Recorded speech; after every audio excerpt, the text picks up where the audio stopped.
उज्जवल धूप के नीचे बच्चों की हंसी और असीम ऊर्जा से एक खेल का मैदान जीवंत हो उठता है। खुशी से भरे शोरगुल के बीच मैक्स अलग दिखता है, आत्मविश्वास बिखेरता है क्योंकि वह खेल के मैदान में दौड़ता है। शिक्षक ताली बजाती है, उसकी आवाज बच्चों को इकट्ठा करने के लिए खुशी के शोर में कटौती करती है। उसकी चेतावनी गूंजती है, बड़ा स्लाइड मरम्मत के अधीन है, इसलिए कोई भी उसके पास न जाए। मैक्स की ओर से एक विद्रोही फुसफुसाहट, मैं बस थोड़ा खेलूंगा, मुझे कुछ नहीं होगा, बिना डरे। मैक्स निषिद्ध स्लाइड पर एक गुप्त नजर डालता है, उसकी आंखों में एक शरारती चमक। शिक्षक के चले जाने के बाद मैक्स की निगाहें स्लाइड पर टिक जाती हैं। उसका दिल प्रत्याशा से धड़क रहा है।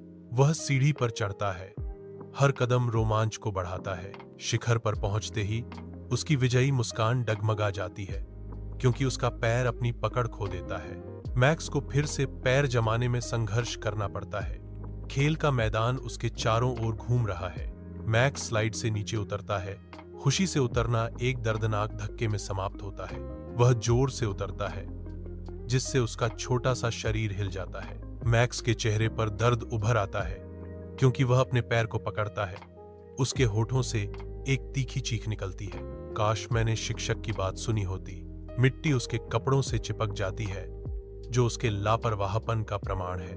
अकेला और दुखी, पछतावा ठंडी लहर में उस पर हावी हो जाता है। सूरज की गर्मजोशी भरी रोशनी में नहाया हुआ स्कूल का मैदान युवा ऊर्जा से गुंजायमान है, क्योंकि परछाइयां जमीन पर लंबी और चंचल रूप से खिंचती हैं। शिक्षक मैक्स के बगल में घुटने टेकती है।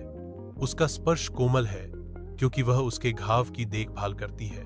उसका चेहरा चिंता से भरा हुआ है। शिक्षक कहती हैं, नियम आपकी सुरक्षा के लिए है। उनकी आवाज नरम लेकिन दृढ़ है। मैक्स की आंखें नई समझ से चौड़ी हो जाती हैं, और वह एक बेहतर श्रोता, एक बेहतर व्यक्ति बनने का संकल्प लेता है।